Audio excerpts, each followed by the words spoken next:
Rust gives us the ability to build incredible things, but every time at the beginning of a new wipe, we all start with something simple, like this. So how do you make it better?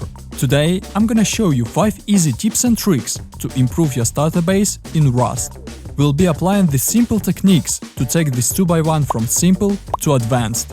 If you do find this video useful, be sure to hit that like button below, subscribe to the channel and check out today's sponsor.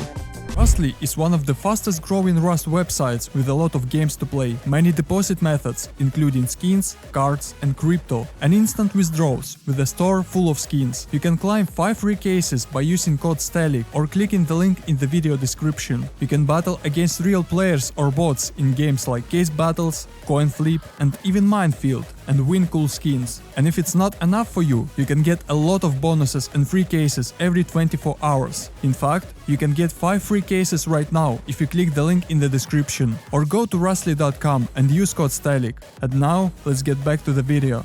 What is the first thing you need to do as soon as you have built a base? That's right, place a TC inside. And already at this point, most players will make a mistake.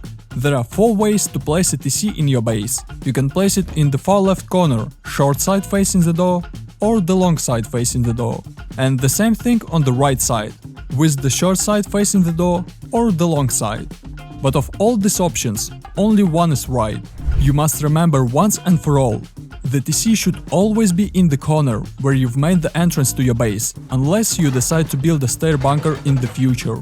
If the entrance is on the left, then your TC should be in the far left corner.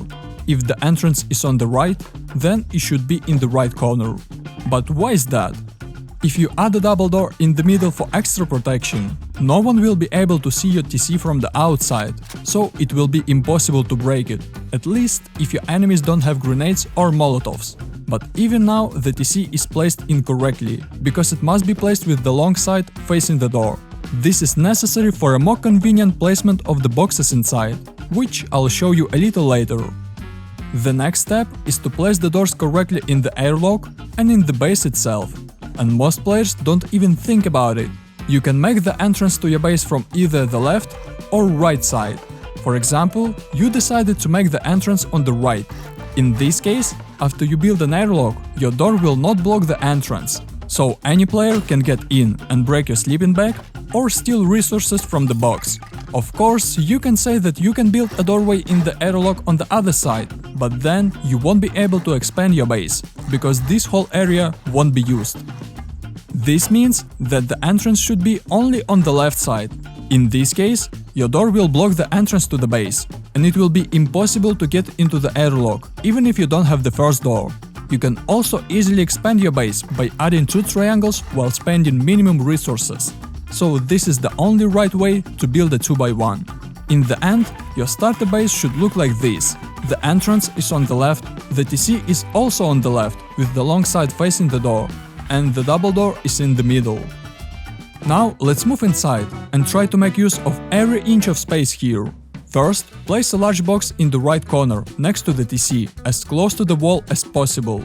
Next, place the second large box to the left of the TC, as I show. Again, try to place it as close to the wall as possible. Once you have placed 2 large boxes inside, go outside and build a shelf on the right side of your base. Remove all the excess twig and upgrade the shelf into stone.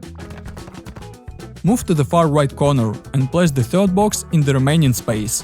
Build a doorway in the middle if you haven't already and upgrade it into stone. If you have a garage door, place it outwards. If not, use a regular metal door. Hop on the shelf in the TC room and add another large box in the far corner.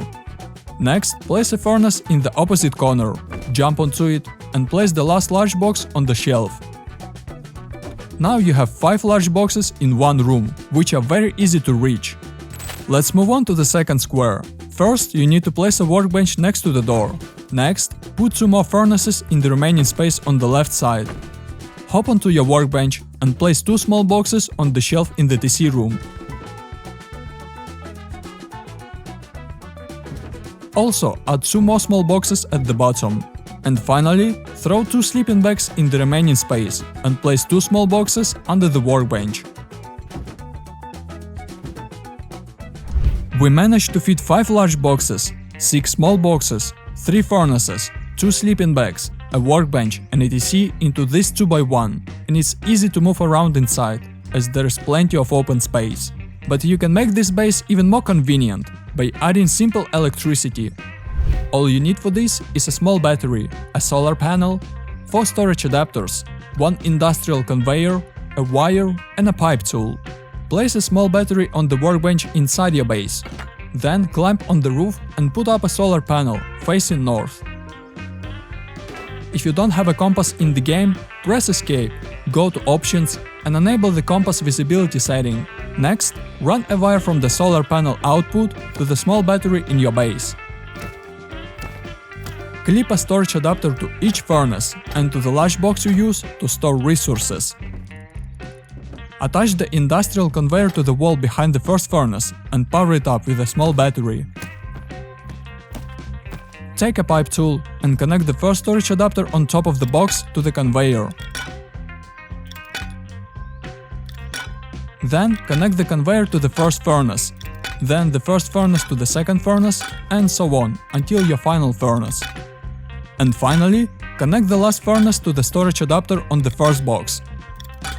The system is ready. Now just turn on the conveyor and furnaces and watch the magic happen. Metal ore, sulfur ore and wood will be automatically transferred to the furnaces from the large box, and then metal and sulfur will be transferred back to the box. So all you'll have to do is refill the resources in the box, and the system will do the rest automatically. By the way, you still have a lot of unused electricity left, so if you find some ceiling lights, be sure to use them. For this 2x1, 2 lights will be more than enough.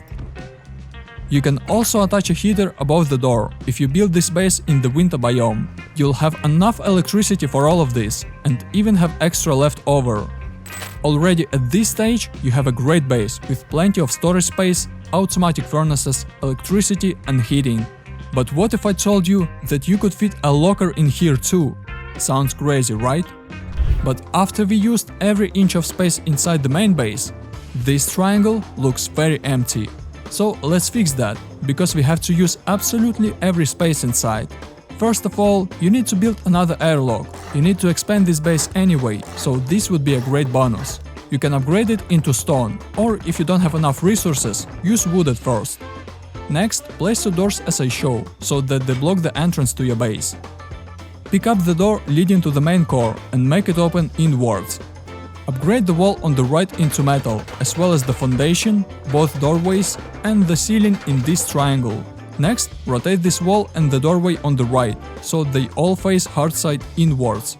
With your back against the corner behind you, take the locker in your hands, rotate it a few times and place it as close to the wall as possible, just like this.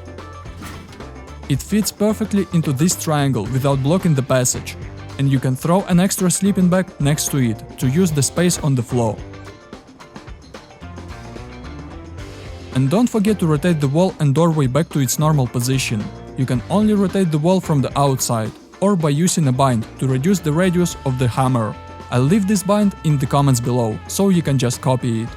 In the end, we managed to fit a lot of stuff into this 2x1. Namely 5 large boxes, 6 small boxes, etc., 3 automatic furnaces, a workbench, a locker and 3 sleeping bags.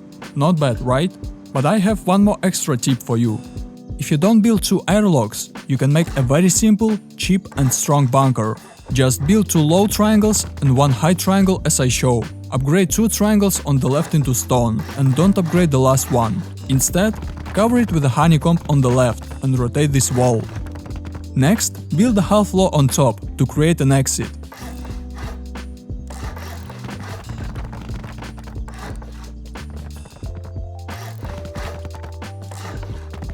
Build a wall frame with a garage door here. If you don't have a garage door, just use a metal door. Now, all you have to do to close this bunker is to build a roof from the inside and upgrade it into stone or metal. Also, upgrade the foundation below into wood, so it can be broken from the outside. That's it, your bunker is ready. And once you have enough resources, upgrade the high foundation into high wall to make it hard to break. And if you want to learn more building tricks in Rust, then here are 15 building tips in Rust that 99% don't know. From the light ones to those that will definitely blow your mind.